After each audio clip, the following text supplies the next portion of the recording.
Happy first Tuesday of the month. How is it February already?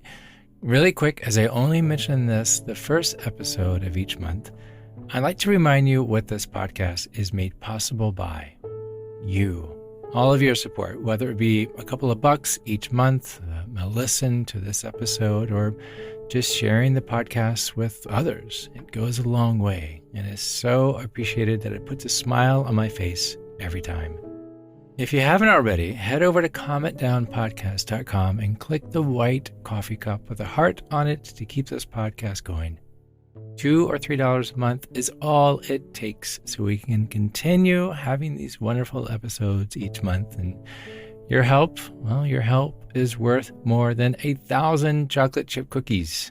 And if you've already supported or you currently do, then my heartiest cookie appreciation goes out to you. Again, I only ask at the first of each month, but you make a lifelong difference. Again, calmitdownpodcast.com. Look for the white coffee cup with the red heart. Thank you. Now, on with the show. The other day, I ran into an old friend who I hadn't seen in a while. I recall his wife passing a few years ago and noticed he was wearing a wedding band again after it had been absent a few years. As we talked, he told me how he had to relearn so much about himself. He had to relearn about himself in order to make the most of his life after his wife had passed away, both as a single person and eventually, when the time was right for him, what he would bring to a new relationship. And he explained that while it felt very different to explore activities and interests totally on his own, it was a rather enlightening process. He found out so much more about himself, rediscovering what he enjoyed doing, as well as learning how things were different when accompanying someone else.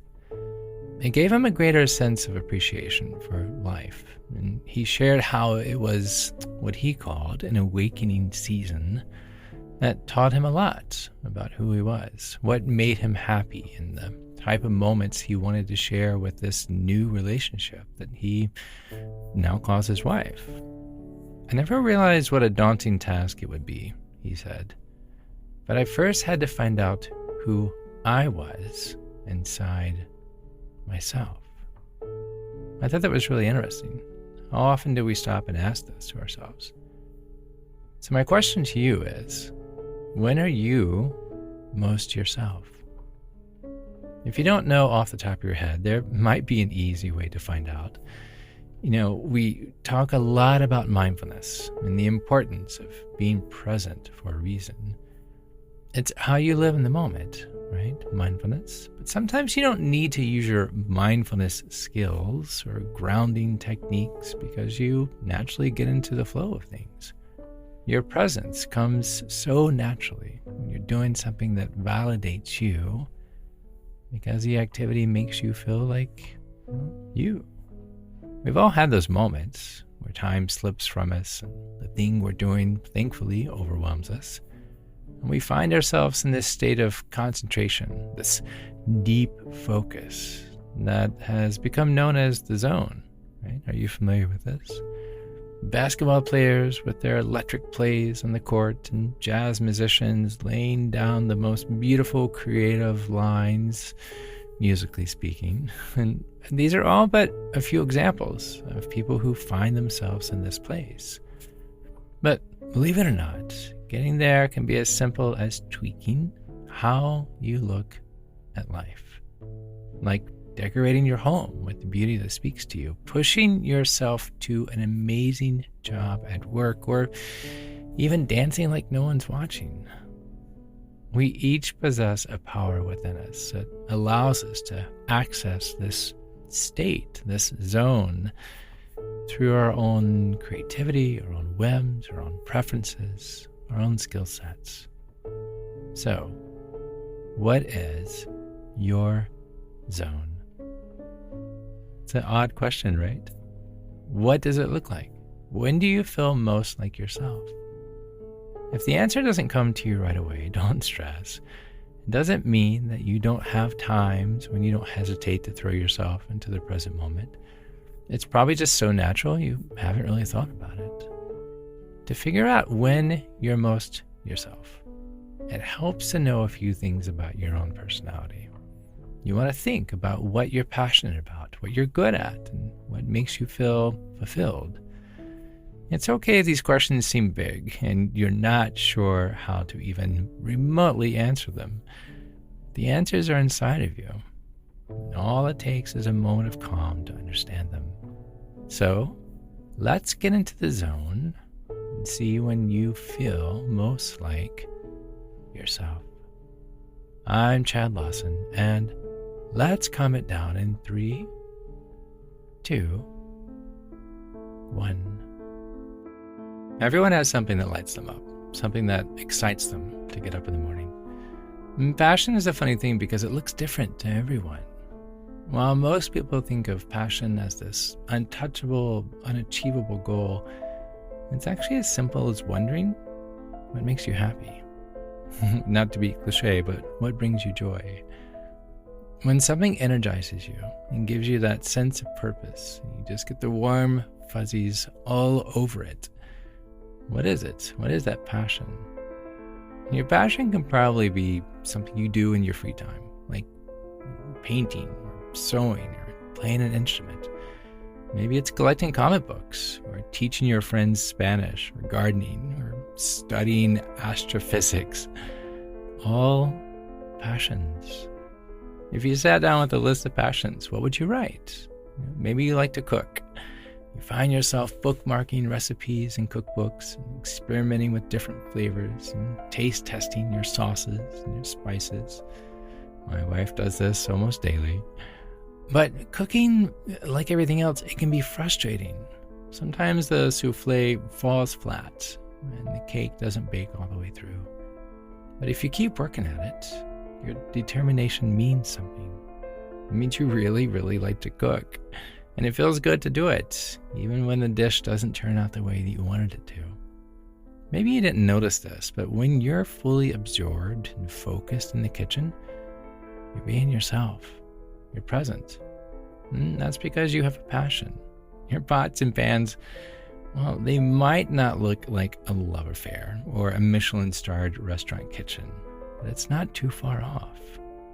It looks like a place where you allow yourself to be you, exactly as you are in the moment. When you follow your passion, it often involves a certain kind of creativity, right? You funnel all of your ideas and life experiences and skill sets to create something that's truly unique. So don't let anyone tell you that crunching numbers and writing code isn't creative. Whatever. You're still utilizing your brain power in a very unique way to come up with solutions for problems and expressions of ideas. Passion doesn't have to mean replicating some piece of classic work. It can mean creating something new that reflects you and your individualism. So even though the Mona Lisa might be iconic, it's already been done. It's perfectly fine if you choose another canvas or a completely different medium that expresses yourself.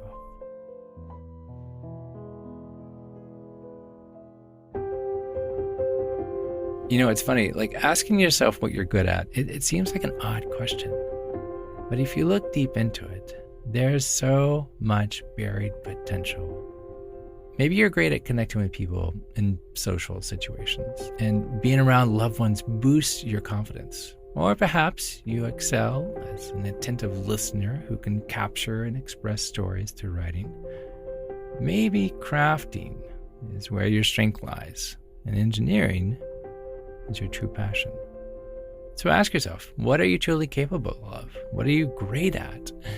Because it's when we challenge ourselves to uncover this, we also uncover something else. Who we are, what we enjoy, what our life wants to be about. Look at it this way. It's not just the comfort of our own bed that makes us feel at home. When we use our natural talents, and that's what these are talents, it's a similar cozy sensation. Using your skills to do something that comes with ease, well, it provides a great sense of satisfaction, a sense of pride. So after all, why pour energy into things that you can't do when honing those talents you already do bring you joy? Although there may be some bumps along the way in developing those skills to get better, right? Each day I practice at the piano, each day. And sometimes I feel like I move a little, and sometimes I feel like I move backwards. But the final result is the time spent striving for excellence, not because there's a demand there, but because I'm passionate about it. And it's what I want to do, and I'm curious, and I want to get better. And some days you do. Actually, I take that back. Every day you do. It just may not feel like it every day. It's often said that if you focus on what you're good at, something beautiful can be created. And I think this is true. When you do this, when you strive to get better in the process, it builds a confidence inside of you. Each day, one day at a time. Now, when it comes to going after something that you're really passionate about, don't let the occasional setback get you down. Instead of seeing these difficulties as a negative, consider them a learning experience that helps you, that shapes you into getting better. After all the hard work and determination you've put in, remember this. Experiencing failure is a part of the process. I'm going to say that again. Experiencing failure is a part of the process. Don't be afraid to make mistakes. It will only help to broaden your understanding and to make this achievement even more rewarding when you get there. But on the flip side, what if this passion doesn't fulfill you? Even the most talented violinist or engineer might choose to take a different path. From another perspective, it might seem out of character to give up something you're so talented at. If you're good at something you're passionate about, you should pursue it, right? It's not always the case. Sometimes you get disconnected from things that used to make you feel like you. Life is unpredictable. Circumstances, they can force you into change or action even, like choosing to have a family or experiencing grief or wanting to prioritize your career. Sometimes people simply just change their mind. When doing what you really love starts to make you feel alienated from yourself, it's okay to take a step back. When you are most yourself and fully present in that moment, you won't feel like you're in the wrong place, doing the wrong thing. I'm going to say that again. When you are most yourself and fully present in the moment, you won't feel like you're in the wrong place, doing the wrong thing. Being in this quote-unquote zone isn't about making a career of your passions or achieving accolades with your hobbies. It's about feeling like you. It's about feeling that you are nurturing a part of yourself, the part that's worthy of love, the part that's worthy of attention, the part that's worthy of that light being on you. It's about taking a look at how you spend your time and feeling proud and grateful and satisfied. And when you no longer feel fulfilled, it's likely it's not because of a setback or a few bad weeks or a few bad days at the piano or in the kitchen. Maybe you simply just want something else. It doesn't always have to be permanent. It could just be maybe for that moment. At its core, being your most authentic self means finding fulfillment in each and every moment of our life. Sure, we can all feel a little frustrated, get discouraged, and insecure at times, but when you're truly being yourself, that is when life can seem fuller. That's when life can seem more vibrant. And when you've been blessed enough to find yourself in the middle of a situation that just feels right, that's when time stands still. And it'll be almost impossible to even consider the idea that something better exists. I want you to let that sink in for a second. When you're in a place that feels great, recognize and ask yourself, does something better exist? That's how you know deep down you're really living life on your own terms. Don't let those moments pass you by, constantly looking for the next thing. Let's be honest, it takes longer than an episode of this podcast to identify the moments that make you feel like you and the moments that make you feel alive. Your passion, your skills, they might still need to align. And of course, you might have to think hard about what truly feels right for you and the season that you're in. But when you reflect on what makes you you, what feels like honoring yourself and your present moment, you'll find something beautiful. You'll find yourself. When you pay more attention to the world around you, those moments that require your full and unwavering focus, those moments become more noticeable. And not only do they stand out and demand your attention, they can end up being some of your most cherished memories. More often than not, it's in those times when we take a step back, we savor the moment, that our lives feel extraordinary. Paying attention doesn't mean missing out, but instead it encourages us. Paying attention encourages us to make the most of life's special nuances. The more you pay attention, the more you recognize those moments that you're in the zone, those moments that you are yourself, those moments that allow you to be completely you. So the answers, they're inside of you. You just need to ask yourself, when am I most myself?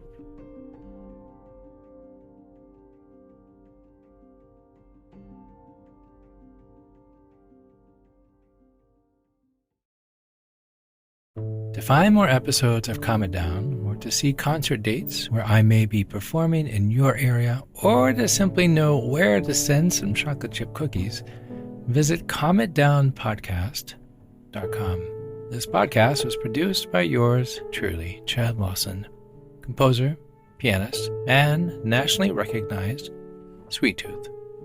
Now, something my attorney would like me to say. The views, expressions, and techniques in this episode are of my personal opinion and not intended to, nor should they, serve as a substitute for medical advice or diagnosis rendered to you by your individual doctor or other healthcare provider. Only a licensed physician should evaluate your situation, provide a diagnosis, or render other medical advice to you, and you should act only upon the advice of this physician.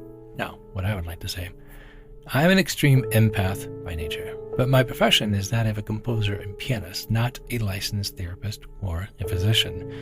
I hear from thousands of listeners how my music has helped them through various stages of emotional needs, and I simply want to offer this and future podcast episodes to aid those needs.